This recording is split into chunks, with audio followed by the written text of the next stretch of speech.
Welcome back to ಸಮುಪಾದ್ಯಪಿ ಮಾತುಗಳು. ನಾನು ನಿಮ್ಮ ಪ್ರೀತಿ ಇವತ್ತು 4 ಮಾತು. ಬೆಂಗಳೂರು ಮೆಟ್ರೋ ಸಿಕ್ಕಾಪಟ್ಟೆ ಬ್ಯುಸಿ ಆಗಿರೋ ಊರು. ಎಲ್ಲರ ಬ್ಯಾಗೂನು ಬ್ರೋ ಸ್ವಲ್ಪ ಟ್ರಾಫಿಕ್ ಇತ್ತು. ಈ ದಂಡೆಯಿಂದ ಆ ದಂಡೆ ಹೋಗ್ಬೇಕು 3 ತಾಸು. ಅರ್ಧ ಜೀವನ ಟ್ರಾಫಿಕ್ದಾಗ ಮುಗಿದು ಹೋದ. ಫಾಸ್ಟ್ ಅಂಡ್ ಫ್ಯೂರಿಯಸ್ ಆಗಿರೋ ಜನಗಳು ಅಲ್ಪ ಸ್ವಲ್ಪ ಟೈಮ್ ಉಳಿಸೋಕಂತ ಬಂದಿರೋದೇ ನಮ್ಮ ಮೆಟ್ರೋ. ಈ ಬ್ಯುಸಿ ಊರಾಗ ಎಲ್ಲರೂ ಟೈಮ್ ಜೊತೆ ಕುಸ್ತಿ, ಆದ್ರೆ ನಮ್ಮ ಮೆಟ್ರೋ ಟೈಮ್ ಜೊತೆ ದೋಸ್ತಿ. ನಿಮ್ಮ ಫೇವ್ರೇಟ್ ಹೀರೋ ಶಂಕರ್ ನಾಗ್ ಸರ್ ಅವ್ರದ್ದು ಮೆಟ್ರೋ ಬೆಂಗಳೂರಲ್ಲಿ ಕನ್ಸ್ಟ್ರಕ್ಷನ್ ಆಗಬೇಕು ಅನ್ನೋದು ಒಂದು ದೊಡ್ಡ ಕನಸು. ಆ ಕನಸು ಇವಾಗ ನೆರವೇರದ. ಬೆಂಗಳೂರೊಳಗೆ ಎಲ್ಲ ಕಡೆನೂ ನಾವು ಇವಾಗ ಮೆಟ್ರೋ ಒಳಗೆ ಆರಾಮಾಗಿ ಹೋಗ್ಬೋದು ಬರ್ಬೋದು. ನಮ್ಮ ಟೈಮಿನ ಬಹಳ ಸೇವ್ ಆಗತ್ತೆ. ಈ ಮೆಟ್ರೋ ಬಂದ ಮೇಲೆ ನಮ್ಮ ಬೆಂಗಳೂರಿಗೆ ಇನ್ನೂ ಒಂಥರ ಹಳೆನೇ ಜಾಸ್ತಿ ಆಗ್ಯದ. ನಮ್ಮ ಬೆಂಗಳೂರು IT ಹಬ್ಬಿಗಂತೂ ಫೇಮಸ್ ಅಂತ ನಮಗೂ ಗೊತ್ತು, ನಿಮಗೂ ಗೊತ್ತು. ಅದರೊಳಗೆ ಈ ಮೆಟ್ರೋ ಕನ್ಸ್ಟ್ರಕ್ಷನ್ ಇದು ಒಂಥರ ಎಕ್ಸ್ಟ್ರಾ ಆ್ಯಡ್ ಆಗತ್ತೆ. ಒಂಥರ ಸಿಲಿಕಾನ್ ಸಿಟಿಗೆ ಇನ್ನೂ ಒಂಥರ ವ್ಯಾಲ್ಯೂ ಜಾಸ್ತಿ ಆದಂಗೆ ಅನ್ಸುತ್ತೆ. ಈ ಮೆಟ್ರೋ ಬಂದಮೇಲೆ ಜನರ ಜೀವನ ಎಷ್ಟು ಈಸಿ ಆಗ್ಲಿಕ್ಕತ್ತದ ಅಂತಂದ್ರೆ ಸಿಕ್ಕಾಪಟ್ಟೆ ಟ್ರಾಫಿಕ್ ಇದೆ ರೀ ಬೆಂಗಳೂರು ಒಳಗೆ. ನೀವೆಲ್ಲ ನೋಡ್ಬೋದು, ಸ್ವಲ್ಪ ಪಾಯಿಂಟ್ಸ್ ಇದಾವೆ. ಇದು ಸಿಲ್ಕ್ ಬೋರ್ಡು, ಮಡಿವಾಳ, ಮೆಜೆಸ್ಟಿಕ್ಕು ಈ ಥರ ಒಂದು ಸ್ವಲ್ಪ ಇದಾವೆ. ಇಲ್ಲೇ ಹೆವಿ ಟ್ರಾಫಿಕ್ ಇರುತ್ತೆ. ಇವಾಗ ನೋಡ್ತಿರೋವಾಗ ಇಲ್ಲೇ ಸ್ವಲ್ಪ ಡಿಸ್ಟೆನ್ಸ್ ಇರುತ್ತೆ. ಆ ಟ್ರಾಫಿಕ್ ಜಾಮ್ ಒಳಗೆ 1 ತಾಸು 2 ತಾಸು ಹಂಗೆ ಹೋಗೇ ಬಿಡುತ್ತೆ. ನೀವೇ ವಿಚಾರ ಮಾಡಿರಿ, ಇನ್ ಕೇಸ್ ಏನಾದರೂ ನಾವು ಆಫೀಸಿಗೆ ಬರೋಕೆ ಹೋಗಕ್ಕೆ ಬರೀ ಟೈಮ್ ಅಲ್ಲೇ ಅಡ್ಡಾಡಕ್ಕೆ ಕೊಟ್ವಿ ಅಂದ್ರೆ ಉಳ್ಕಿ ಜೀವನ ನೋಡ್ತದೆ ಇಲ್ವಲ್ಲ. ಇಷ್ಟೊಂದೆಲ್ಲ ಹೆವಿ ಇದ್ರೊಳಗೆ ಬರೋದು. ಅದ್ರೊಳಗೆ ಒಂದು ಸ್ವಲ್ಪ ಜನ ಬಸ್ ಒಳಗೆಲ್ಲ ಟ್ರಾವೆಲ್ ಮಾಡ್ತಿರ್ತಾರೆ. ಪೈಲ ಬಸ್ ಒಳಗೆ ಸೀಟ್ ಇರಂಗಿಲ್ಲ, ಅದ್ರಾಗ ಒದ್ದಾಡ್ಕೊತ ನಿಂತಿರ್ತಾರೆ. ಅದ್ರ ಅವರೇ ಈ ಸಿಕ್ಕಾಪಟ್ಟಿ ಟ್ರಾಫಿಕ್ ಜಾಮ್ ಹೆವಿ ತ್ರಾಸ. ಅದು ಬಿಟ್ಟರೆ ಬಸ್ತಾಗ ಇದ್ದವ್ರಿಗೆ ಅಟ್ಲೀಸ್ಟ್ ಒಂದು ಸ್ವಲ್ಪ ಮ್ಯಾಗ ನೆಳ್ಳರ ಇರ್ತೈತಿ. ಇನ್ನು ಬೈಕ್ಗಳು ಬರ್ತಾರಲ್ಲ ಅವ್ರದ್ದು ಅಯ್ಯೋ ಪಾಪ ಅನ್ಸ್ಬಿಡುತ್ತೆ ನನಗೆ. ಆದ್ರೆ ಬೈಕವರು ತುಂಬ ಚಾಲು ರೀ, ಅವರೇ ಜಲ್ದಿ ಬರೋದು ಎಲ್ರಿಗೂ ನಾವು ಗೊತ್ತಾ. ಸಂಧಿ ಒಳಗೆ ಸ್ವೀಟ್ ಹೊಡ್ಕೊಂಡು ಬಂದ್ಬಿಡ್ತಾರೆ ಓಡ. ಈ ಥರ ಎಲ್ಲ ಸಿಕ್ಕಾಪಟ್ಟೆ ಪ್ರಾಬ್ಲಮ್ಸ್ ಇದಲ್ವ. ನಾರ್ಮಲ್ ಪೀಪಲ್ಸಿಗೆ ಓಡಾಡಕ್ಕೆ ಕಷ್ಟ ಆಗುತ್ತೆ ಅಂತ ಹೇಳಿ ನಾನು ಅನ್ಕೊತೀನಿ. ಮೇ ಬಿ ನಮ್ಮ ಶಂಕರ್ನಾಥ್ ಸರ್ ಅವರು ಇಷ್ಟಪಟ್ಟಿದ್ರು ಅನ್ಕೋತೀನಿ ಬೆಂಗಳೂರೊಳಗೆ ಒಂದು ಮೆಟ್ರೋ ಆಗಬೇಕು ಅಂತೇಳಿ.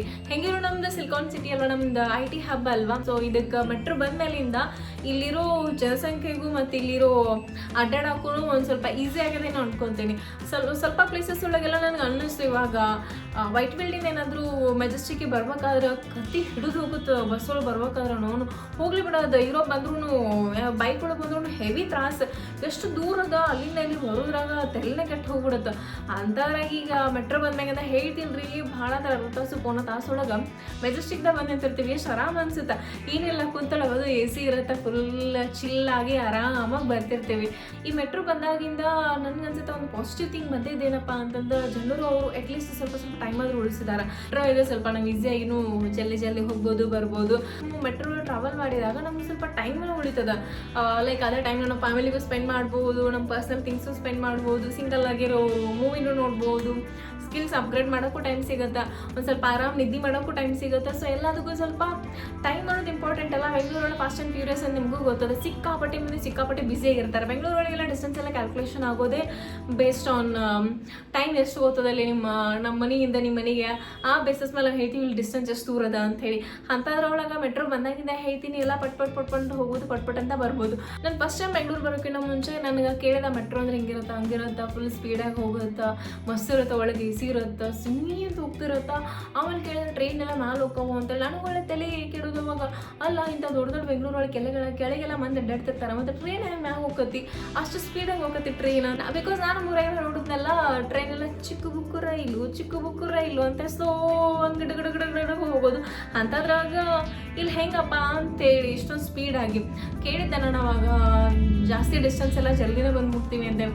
ಅವಾಗ ನನಗೇನೋ ಮಜಾಕ್ ಅನ್ಸೈತಿ. ಏನದ ಅಂತವ್ರು ನಾವು ನಮ್ಮೂರಿಂದ ಬೇರೆ ಊರಿಗೆ ಹೋಗ್ಬೇಕಾದ್ರೆ ಪಟ್ ಹೋಗಿ 10 ಕಿಲೋಮೀಟ್ರನ ಒಂದು 5 ನಿಮಿಷ 10 ನಿಮಿಷ ಹೋಗ್ಯನ ಅಂಥದ್ರಾಗ ಏನದ ಅದ್ರೊಳಗೆ ಅಂತೇಳಿ. ಬಟ್ ಆಮೇಲೆ ಬೆಂಗಳೂರು ಬಂದ ರಿಯಲೈಸ್ ಆಯ್ತು, ಓಕೆ ಯಾಕೆ ಇಲ್ಲಿ ಡಿಸ್ಟೆನ್ಸ್ನ ಟೈಮ್ ಒಳಗೆ ಮೆಜರ್ ಮಾಡಾಕತ್ತಾರ ಅಂತೇಳಿ. ಆಮೇಲೆ ನಾನು ಫಸ್ಟ್ ಟೈಮ್ ನಾನು ಬೆಂಗಳೂರು ಬಂದಾಗ ಅಂದ್ಕೊಂಡಿದ್ದೆ ಅಲ್ಲ ಓಕೆ ಹಿಂಗಿರುತ್ತೆ ಅಂತ ಗೆಸ್ ಅಷ್ಟೇ ಆಯಿತು. ಬಟ್ ಇಲ್ಲಿ ಬೆಂಗಳೂರು ಬಂದಮೇಲೆ ಫಸ್ಟ್ ಟೈಮ್ ನಾನು ಮೆಟ್ರೋ ಒಳಗೆ ಹತ್ತಿದ್ದೆ. ಹೇಳ್ತೀನಿ ಫುಲ್ ಖುಷಿ ಆಗ್ಬಿಡ್ತು ನನಗೆ.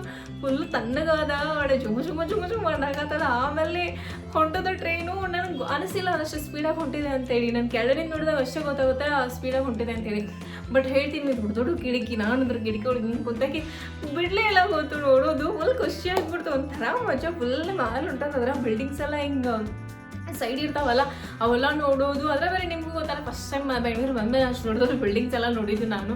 ಸೊ ಒಂಥರ ಫುಲ್ ಖುಷಿ. ಏನೋ ಬಿಲ್ಡಿಂಗ್ ನೋಡೋ ಹೋದಂಗೆ ಒಂಥರ ಮಜಾ ಆಯಿತು. ಅದೆಲ್ಲ ನನಗಂತೂ ಫುಲ್ ಖುಷಿ ಆಯಿತು. ಮೆಟ್ರೋ ಅಂತೂ ಹೆವಿ ರಶ್, ಅದ್ರಾಗ ಏನೊಂದು ದೊಡ್ಡ ಮಾತು ಇಲ್ಲ. ಅದ್ರಾಗ ಬೇರೆ ಈ ಮೆಜೆಸ್ಟಿಕ್ ಸೈಡ್ ಬರ್ತಿರ್ತಾವಲ್ಲ ಮೆಟ್ರೋಗಳೆಲ್ಲ, ಅವಂತೂ ಹೇಳ್ತೀನಿ ಫುಲ್ಲು ತುಂಬಿ ತುಳುಕಾಡಿ ಬರ್ತಿರ್ತಾವೆ. ನಿಂದ್ರ ಹಾಕ್ಸೋದಕ್ಕೆ ಜಾಗಿರಂಗಿಲ್ಲ, ಹತ್ತಿ ಹತ್ತಿ ಹತ್ತಿ ಹತ್ತಿ ತುಳ್ಕಾಡಿ ಬರ್ತಿರ್ತಾರ. ಅಂದರೆ ಎಲ್ರಿಗೂ ಒಂದು ಈಸಿ ಕನ್ವೀನಿಯೆಂಟ್ ಅಲ್ವಾ, ಸೊ ಹೋಗ್ಲಿಕ್ಕೆ ಬರಲಿಕ್ಕೆ, ಸೊ ಎಲ್ಲರೂ ಯೂಸ್ ಮಾಡ್ಕೊತಿದ್ದಾರೆ. ಸೊ ನನಗೆ ಅನಿಸ್ತು ಮೆಟ್ರೋ ರೇಟ್ ಇನ್ಕ್ರೀಸ್ ಮಾಡಿದ್ರು ಸ್ವಲ್ಪ ವೇರಿಯೇಷನ್ ಆಯ್ತು ಅಂತೇಳಿ. ಎಲ್ಲ ಇವಾಗ ಫಾರ್ ಎಕ್ಸಾಂಪಲ್ ಯಾರಾದರೂ ಒಂದು 20,000 ಅರ್ನ್ ಮಾಡ್ತಿದ್ರು, ಅವ್ರೇನಾದ್ರು ಮನೆಯಿಂದ ವೈಟ್ಫೀಲ್ಡಿಗೆ ಬರ್ಬೇಕಂದ್ರೆ ಹಿಡೀರಿ ಒಂದು 100 ರೂಪಾಯಿನೇ ಹಿಡೀರಿ, ಹೋಗೋದು 100 ಬರೋದು 100, 200 ರೂಪಾಯಿ ಅದರಲ್ಲೇ ಮುಗಿದು 10 ತಿಂಗಳು ಬರೋ ಪಗಾರ ಎಲ್ಲ ಅದ್ರಾಗ ಹೋಗ್ಬಿಡುತ್ತೆ. ಸ್ವಲ್ಪ ನೋಡ್ಕೊಂಡು ರೇಟ್ ಇಡಬೇಕಂತ. ಯಾರು ಕಡಿಮೆ ಅರ್ನ್ ಮಾಡ್ತಿದ್ದಾರೆ ಅವ್ರಿಗೂ ಸ್ವಲ್ಪ ಅನುಕೂಲ ಆಗಬೇಕು ಅಂತಂದ್ರೆ ಸ್ವಲ್ಪ ರೇಟು ಕಡಿಮೆ ಮಾಡಿದರೆ ಚಲೋ ಇರುತ್ತೆ ಅಂತ ಹೇಳಿ. ಮತ್ತೆ ನಾಳೆ ಸಿಗೋಣ ಇದೇ ಟೈಮಿಗೆ. ಅಲ್ಲಿವರೆಗೂ ಬಾಯ್ ಬಾಯ್, ಗುಡ್ ನೈಟ್, ಶುಭರಾತ್ರಿ.